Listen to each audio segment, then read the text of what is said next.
How vulnerable are U.S. elections to cyber attacks? Hackers from around the world convene in Las Vegas to try and find out. Plus, as artificial intelligence systems grow smarter, might they escape control? They're going to be able to outthink us. And so my belief is we have to figure out how to make them benevolent. A warning from the so-called godfather of AI, who debated the technology's promise and risks at the AI4 conference. That's this week on Nevada Week.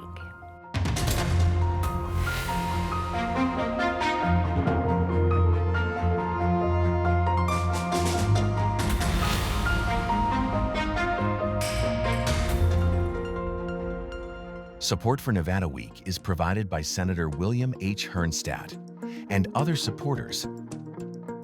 Welcome to Nevada Week. I'm Amber Renee Dixon. Las Vegas recently hosted the AI4 conference at the Venetian, and 3 trailblazers in artificial intelligence took part in the keynote speech. Among them was Geoffrey Hinton, who's widely regarded as the godfather of AI. In the 1980s, inspired by the structure of the brain, he created an early computer model that helped lay the foundation for modern AI. And in 2024, he even won a share of the Nobel Prize in Physics for his work. But now considers AI a potential threat to society. At the conference, he said this about AI agents, which are systems that can take a goal, make a plan to accomplish it, and then take action and readjust in order to achieve it. What's happening is these things are getting smarter, and once you have AI agents, you give them goals, and to achieve goals, they have to create sub-goals. Like if you want to get to Europe, you have to get to an airport. Now, one sub-goal that we've seen them generate is self-preservation. So obviously, if an AI agent has some things it's trying to achieve, and it's smart, it realizes that if it ceases to exist, it won't achieve those things. So I think as they get smarter, we're going to see more and more complex intentions they have, and more ability to escape control. And so I don't believe we're going to be able to keep control of them in the simple way of just we outthink them so they can't escape. They're going to be able to outthink us. And so my belief is we have to figure out how to make them benevolent. We have to figure out how to make them care about us more than they care about themselves. Hinton's argument raises questions about who should regulate AI and to what extent, but complicating that conversation is that some AI experts disagree about how serious and immediate the risks are. Joining Hinton for the conference keynote were Andrew Ng, a pioneer in AI and online education, and Fei-fei Li, a pioneer in AI research who's widely recognized as the godmother of AI. Each offered different views on the fear surrounding the technology and what it could mean for jobs. On one side, the extreme rhetoric is the doomerism and really the fear-mongering rhetoric. On the other hand, I also think that the total utopian talk is not helpful either, because every tool is a double-edged sword. AI is such a powerful tool. It will, if not wielded in the right way, bring harms. Someone who works in a call center, that's a job that's not safe. AI can do a better job, maybe not today, but very soon AI will be able to do a better job than the people who work in call centers. It will actually know the answer to your question. Now ask, what are those people going to do? They typically don't have a high level of education. Any job you could retrain them for, AI will be able to do. One of the things I worry about is the recent AI job apocalypse scenario, which paints a picture that AI is so powerful. 50% of all jobs, and maybe they're rewriting industries and so on. The reality I see on the ground is of all the disciplines that AI is entering, is affecting software engineering the most because AI is amazing at writing code. And it turns out that software engineering job postings are up, and we can't find enough skilled software engineers. Yes, there is a lot of hype in the media about AI layoffs, where businesses are saying, because of AI, I'm laying off a lot of people. But the reality is, speaking with a CEO of a large workforce company recently, they said that he ran a survey of people that were actually easily laid off? And what percentage do you think actually were replaced by AI? Not 50%, not 20%, not 10%, but 1.4%. Moon's assessment of job displacement differs sharply from Hinton's. Hinton met with the media after that panel discussion, and I got to ask him what he thinks about how AI might impact Nevada's hospitality workforce. I think that'll survive longer than routine office work. So call center jobs, for example, because it involves physical things. And robotics currently lags behind the rest of AI. But I think robotics will catch up. So I think, for example, jobs cleaning hotel rooms, I can't give you a time scale. Robotics is always slower than you think. So maybe it'll be 10 years before you have robots from Musk or from China cleaning hotel rooms. I think people like interacting with people still. So I think sort of front desk jobs, particularly in luxury hotels like the Four Seasons, I think people will pay a premium for having people to interact with rather than AI. Despite his concerns, Hinton says he believes AI can greatly improve several fields, including healthcare. The American Medical Association also sees that potential, but says the guardrails needed to protect patients are not keeping pace with the technology. At AI4, I sat down with the AMA's CEO, Dr. John White. I began by asking him how AI could help address healthcare workforce shortages. I want to start off by saying AI is not going to replace doctors or nurses or pharmacists.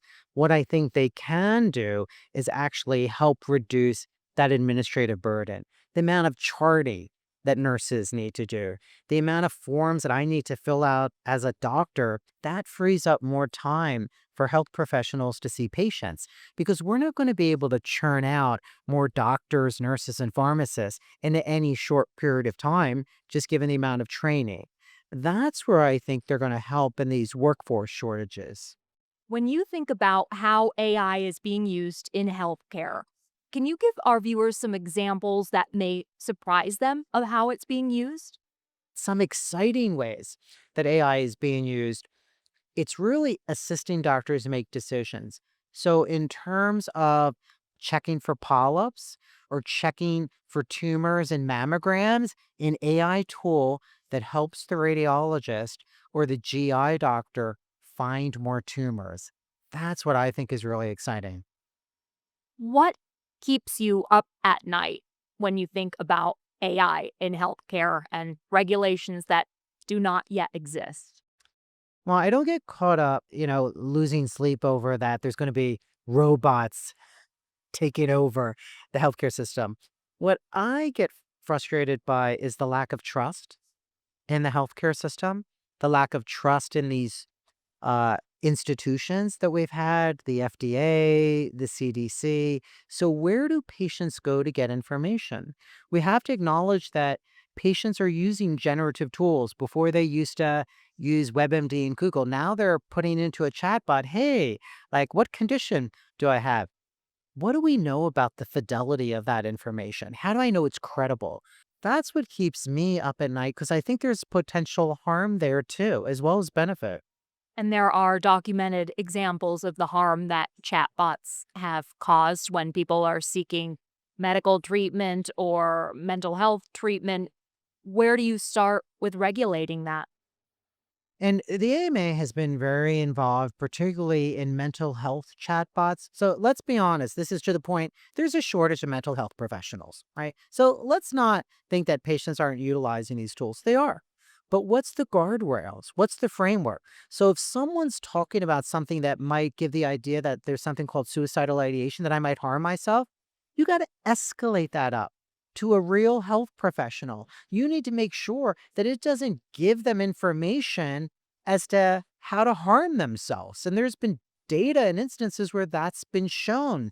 We need the industry, first of all, to step up and say, these are the guardrails. We don't start with regulation. We want industry to be good partners to actually help people get better care. Maybe we start with anxiety. Maybe there's other issues that we can think about, and let's evaluate them. I do think there's a role for these tools, but we have to have the right framework, and it's not there yet, Amber. Who are you talking to in the industry? Who's doing it well, in your opinion? I'm going to be honest. Right now, I think the tech industry is the tail wagging their dog. And they're kind of saying where innovation is. And I'm saying, okay, as doctors, let's talk about what problems we're trying to solve, and then let's utilize tech to help solve those problems. That's not how it's being done.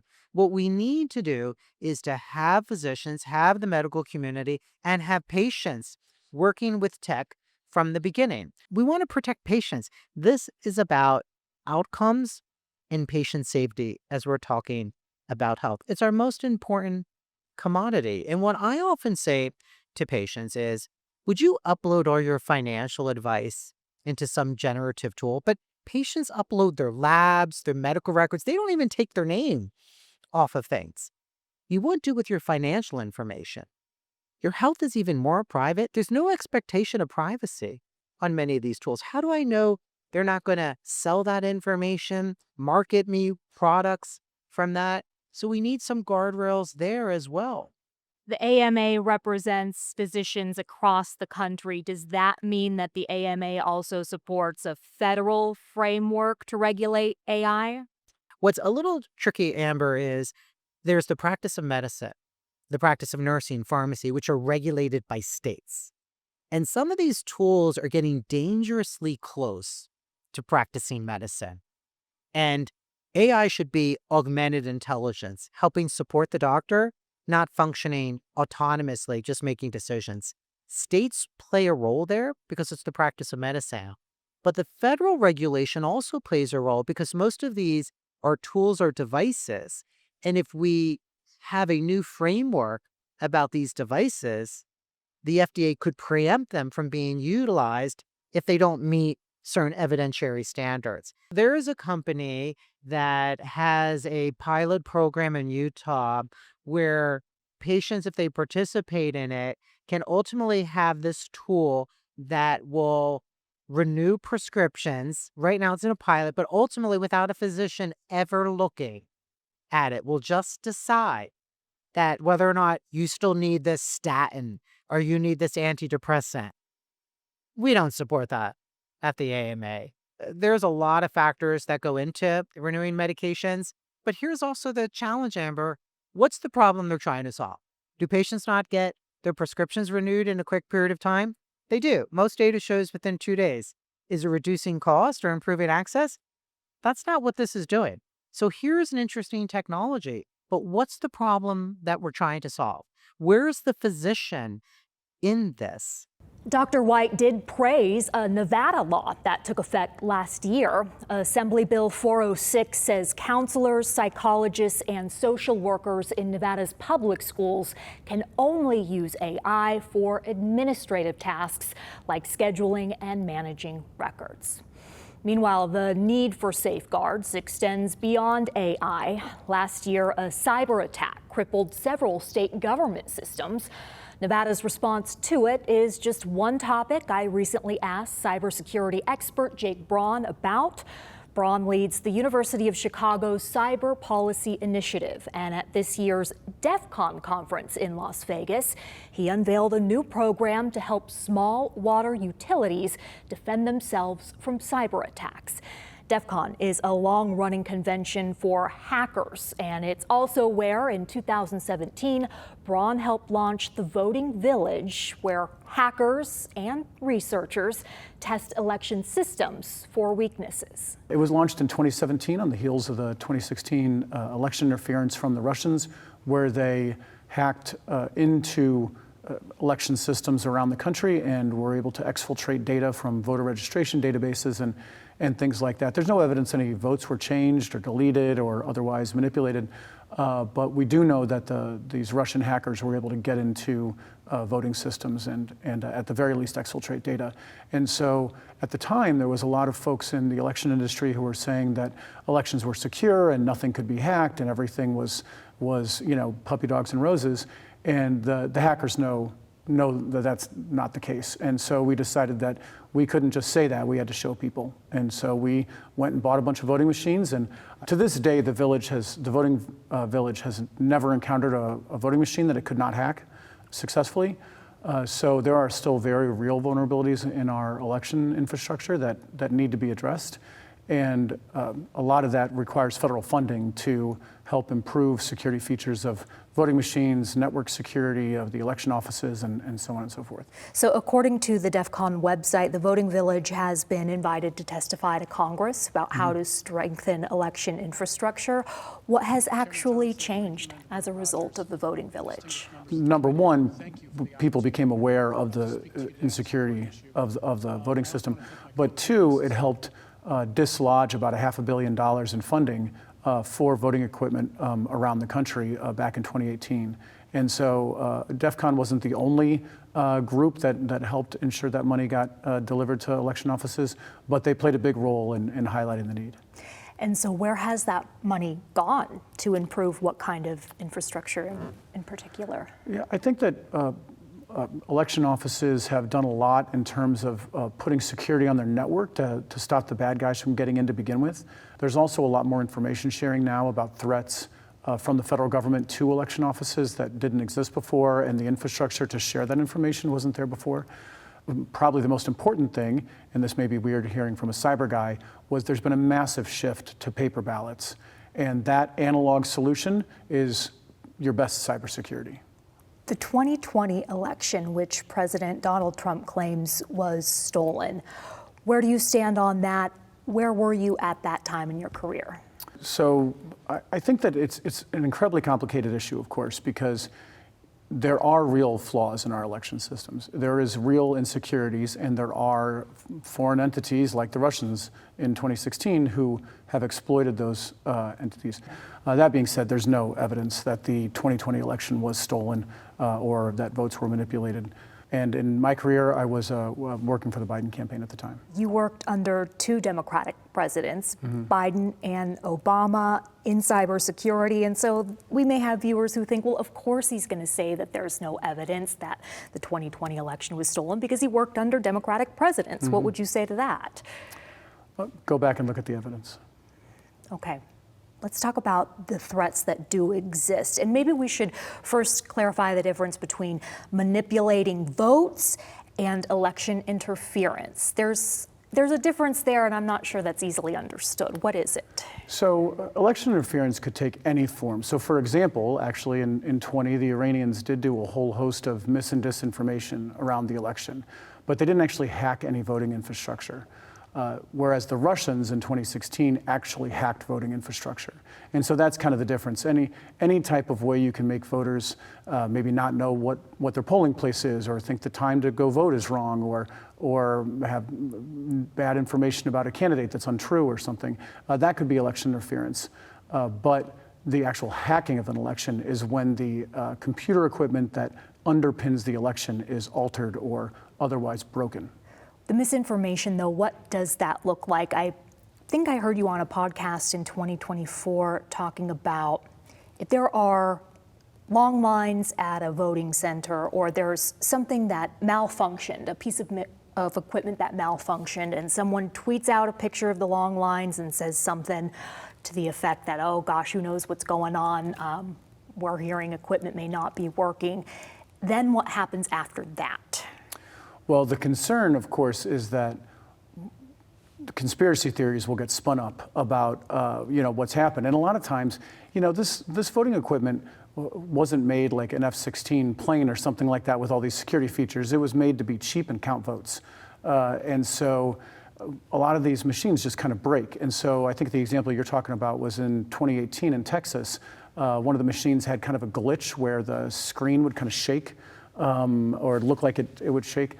And so people thought it was hacked, but really it was just kind of a bad machine that just wasn't working well. And so what happens is then people will say, oh, well, no, the election's hacked. And then all of a sudden the conspiracy theories start. And then you get foreign actors who come in and take those conspiracy theories online and spin them up to seem like they're mainstream validated claims, when in fact it's just conspiracy theories that were started by somebody who was waiting in line too long and saw a machine behave in a way they didn't think was appropriate. That can have a tremendous impact, right? It's had a tremendous impact on our country. I think that we're in a situation where a lot of people don't trust the outcomes of elections now. And really, there's no reason to not trust the outcomes of elections at this point. We are very good at counting votes. We've been doing it in this country for 250 years. And particularly with the massive move to hand-marked paper ballots, as we've seen all across the country, if there's ever a question, you can just go back and have humans count the ballots. Those paper ballots, though, can take longer to count, am I right? And then that leads some people to thinking, oh, this is taking way too long to get the results. There must be something funny at play. Yes, of course. In this country, we're very good at both sides of the aisle spinning up conspiracy theories that service whatever they, whatever claims they want to make. But really, at the end of the day, while it may take longer and it may cause a lot of consternation, knowing that a bunch of humans can sit there and hand count every ballot and other people can watch and validate that was done correctly is how we get to the right result.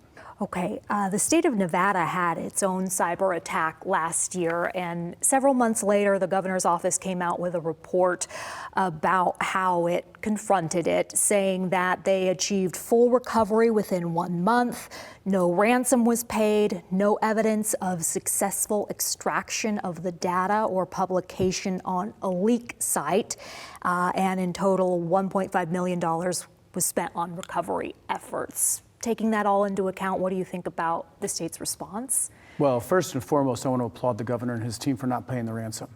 We need more people to have the courage to stand up and do that and do the really hard work that the governor and his team had to do to back up all their systems and kick out the bad guys out of the network and all that type of stuff. It would be a lot easier to pay the ransom, and it's really laudatory that the governor and his team did not pay the ransom and did the hard work to clean up the system and kick out the bad guys. As a result, will the elections be more secure in Nevada this year? Oh, absolutely. I mean, elections are more secure now than they have been in modern history, and that's true in Nevada for sure. Okay, and you have also used this week for DEF CON to announce a really neat initiative project, and this is related to the cyber attacks that we are seeing on water utilities across the country. What do we know about what's happened, and what are you now doing? Most recently, there's attacks that presumably are from Iran. I don't think the actual attribution has been definitively made yet, but presumably they're from Iran. Those attacks, I think, should be viewed as a shot across the bow from the Iranians telling the American people and the administration that they can do really 3 things. They can shut off the water to our military assets, which are almost all supported by civilian water utilities. They can shut off the water to our key economic driver in this country, which is our AI prowess, and the data centers that power AI, which are also all supported by civilian water utilities. And then in a time when the country is deeply divided over the Iran war, undermining trust in the government to be able to deliver basic services. And so I think that's what we're seeing here. This wasn't an attack that had anything to do with a particular water utility. It was about sending a message.